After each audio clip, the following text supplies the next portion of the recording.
Hello ഗീസ്, എൻ്റെ പേര് അജിൻ. ഞാൻ managing director Mizpah auto spa.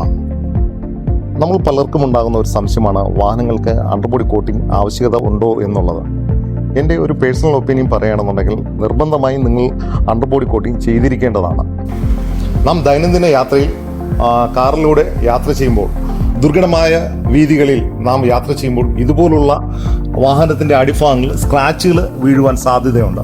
ഇത്തരം സ്ക്രാച്ചുകൾ വാഹനത്തിന് ഉണ്ടാകുമ്പോൾ അത് റസ്റ്റ് ഫോം ചെയ്യുകയും അത് നല്ല രീതിയിൽ അത് വ്യാപിച്ച് റീസെൻ്റ്ലി നമുക്കിവിടെ ഒരു വർക്കിന് നമ്മുടെ ഷോപ്പിൽ ഒരു വാഹനം വന്ന സമയത്ത് അതിൻ്റെ പ്ലാറ്റ്ഫോം വരെ നമുക്ക് മാറേണ്ടതായി വന്നിട്ടുണ്ട്.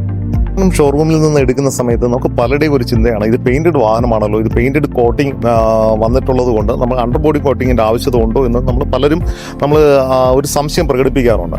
പക്ഷേ നമ്മൾ വാഹനത്തിൻ്റെ പുറം ബോഡി നമ്മൾ സെറാമിക് കോട്ടിംഗ്, ടെഫ്ലോൺ കോട്ടിംഗ് ഇതിനൊക്കെ വേണ്ടി നമ്മൾ ഡീറ്റെയിലിംഗ് ഷോറൂമിൽ നമ്മൾ കൊണ്ടുപോകാറുണ്ട്. ഒരിക്കലും നമ്മൾ വേണ്ടത്ര ശ്രദ്ധിക്കാത്തതും ശ്രദ്ധിക്കേണ്ടതുമായിട്ടുള്ള ഒരു ഭാഗമാണ് വാഹനത്തിൻ്റെ അടിഭാഗം. നമ്മൾ രണ്ടാമത് ചെയ്യുന്ന പെയിൻറ് ഒരിക്കലും സാധാരണ പെയിൻ്റ് അല്ല, അത് ആൻറ്റി റസ്റ്റ് കോട്ടിംഗ് ആണ് നമ്മൾ രണ്ടാമത് അപ്ലൈ ചെയ്യുന്നത്. അല്ലെങ്കിൽ റസ്റ്റ് ഫോം ചെയ്യാതിരിക്കാൻ വേണ്ടിയുള്ള കോട്ടിംഗ് ആണ് നമ്മൾ രണ്ടാമത് ഇതിൽ ഉപയോഗിക്കുന്നത്. അതുകൊണ്ട് വാഹന ഉടമകളായ എൻ്റെ സുഹൃത്തുക്കൾ, നിങ്ങളുടെ വാഹനങ്ങൾ പുറം ഭാഗം സൂക്ഷിക്കുന്നത് പോലെ തന്നെ അണ്ടർബോഡി കോട്ടിംഗ് ചെയ്ത് ഈ മഴക്കാലത്ത് നിങ്ങളുടെ വാഹനങ്ങൾ സുരക്ഷിതമാക്കാം.